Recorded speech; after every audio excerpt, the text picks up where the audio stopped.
Break से पहले मैं आपको बता रहा था कि प्रधानमंत्री मोदी के जन्मदिन की पूर्व संध्या पर देश के लोगों ने अभी से ही उनके जन्मदिन को मनाना शुरू कर दिया है। पूरे देश से हमारे पास तस्वीरें आ रही हैं। बहुत सारे कार्यक्रम देश में पहले ही शुरू हो चुके हैं और आज एक ऐसे ही कार्यक्रम की झलक मैं आपको दिखा रहा हूं, जब एक वृद्धाश्रम में प्रधानमंत्री मोदी के जन्मदिन के मौके पर इन वृद्धों को खाना खिलाया गया और इनमें बहुत सारी माएँ थीं जिन्होंने एक माँ के तौर पर प्रधानमंत्री मोदी को बहुत सारी दुआएं दी हैं।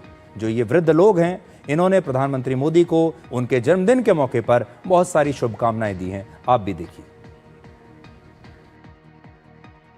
हमारे प्राइम मिनिस्टर हैं तो उनको मुबारकबाद देते हैं। मैं 104 साल का हूँ। 104 साल में ये पहली दफ़ा देख रहा हूँ कि कोई प्राइम मिनिस्टर के लिए उनके बर्थडे के ऊपर ये उनको खाना दिया जा रहा है। पहले तो प्रधानमंत्री जी के लिए मेरी तरफ से मुबारकबाद, उनकी सेहत अच्छी रहे। मगर उनकी मदर के लिए जो बोला गया वो ठीक नहीं। वो एक मदर के लिए नहीं बोला गया, कई मदरों को बोला गया मोस्टली।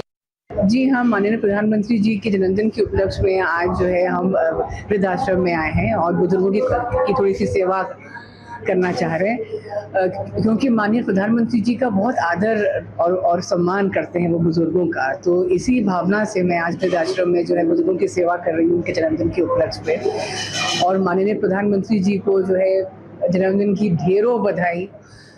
ऊपर वाले से यही दुआ है कि उन्हें जो है लंबी उम्र मिले, अच्छी सेहत मिले और सलामत रहें और उनका मार्गदर्शन हमें ऐसे ही मिलता रहे।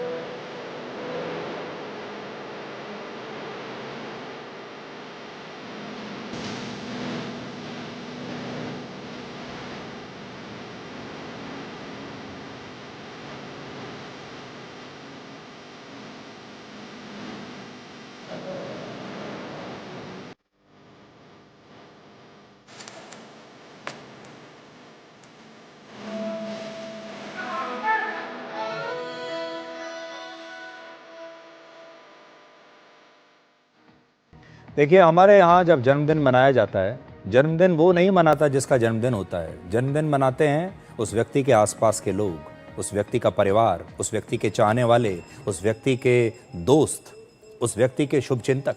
और आप देखिए, प्रधानमंत्री मोदी खुद अपना जन्मदिन नहीं मनाते, लेकिन उनका परिवार 146 करोड़ लोगों का परिवार है।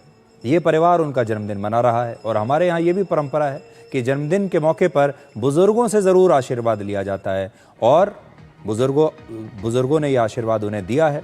और हाल ही में प्रधानमंत्री मोदी की स्वर्गीय माँ का अपमान किया गया, तो आप देखिए इस देश की कितनी सारी माएँ आज उनके जन्मदिन पर प्रधानमंत्री मोदी को शुभकामनाएं दे रही हैं, आशीर्वाद दे रही हैं, दुआएं दे रही हैं और वो बता रही हैं कि प्रधानमंत्री मोदी देश के तो बेटे हैं ही, उनके भी बेटे हैं। आज मैंने आपको 2050 की एक तस्वीर दिखाने की कोशिश की। ये वो बदलाव हैं जो आपको दिखाई देंगे अपनी आंखों से। सड़कें दिखाई देंगी, फैक्ट्रियां दिखाई देंगे, आपके जीवन में, आपके घर में क्या बदलाव है, सब कुछ दिखाई देगा। लेकिन कुछ बदलाव ऐसे होते हैं जो आपको दिखाई नहीं देते, वो महसूस होते हैं। कल जब हम आपसे दोबारा मुलाकात करेंगे तो आपको बताएंगे कि वो कौन से बदलाव हैं जो आप महसूस करते हैं, जो आपको दिखाई नहीं देते, जिनकी खुशबू आपको हवाओं में आती है। और उनमें से एक बड़ा बदलाव मैं आपको आज बता सकता हूँ, आप भी सोचिएगा। हमारे देश में जो गरीब हैं, हमारे देश की जो आम जनता है, और आज उस आम जनता को अपने आम जनता होने पर कोई शर्मिंदगी नहीं है। एक गरीब को गरीब अपने आप को कहने में शर्मिंदगी नहीं है।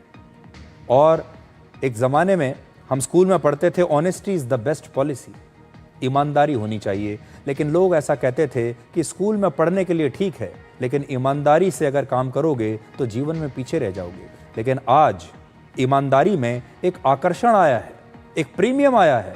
आज ईमानदारी को लेकर लोगों में शर्मिंदगी नहीं है। आज ये नहीं सोचते लोग कि ईमानदारी से हम पीछे रह जाएंगे। आज लोग गर्व से कहते हैं कि मैं एक आम आदमी हूँ और मैं ईमानदार हूँ। इस ईमानदारी को लेकर जो नया ग्लैमर उन्होंने क्रिएट किया है, हमारी संस्कृति को लेकर जो उन्होंने नया आकर्षण पैदा किया है, हमारी भाषा को लेकर उन्होंने जो नया आकर्षण पैदा किया है हमारे देश के लोगों के बीच, जिन्हें पहले हिंदी बोलने में शर्मिंदगी महसूस होती थी, जिन्हें भारत की संस्कृति को दूसरे लोगों को तक बताने में, दिखाने में, अपने जीवन में उसे ढालने में शर्मिंदगी लगती थी, आज वो सारे लोग इस शर्मिंदगी से बाहर आ चुके हैं और उन्हें भारत पर गर्व होता है। ये एक ऐसा बदलाव है जो आपको सिर्फ महसूस हो सकता है और इस बदलाव के बारे में हम कल आपसे बात करेंगे। अब एक छोटा सा ब्रेक, और ब्रेक के बाद आपको डिकोड जिंदगी में दिखाएंगे आज का विचार।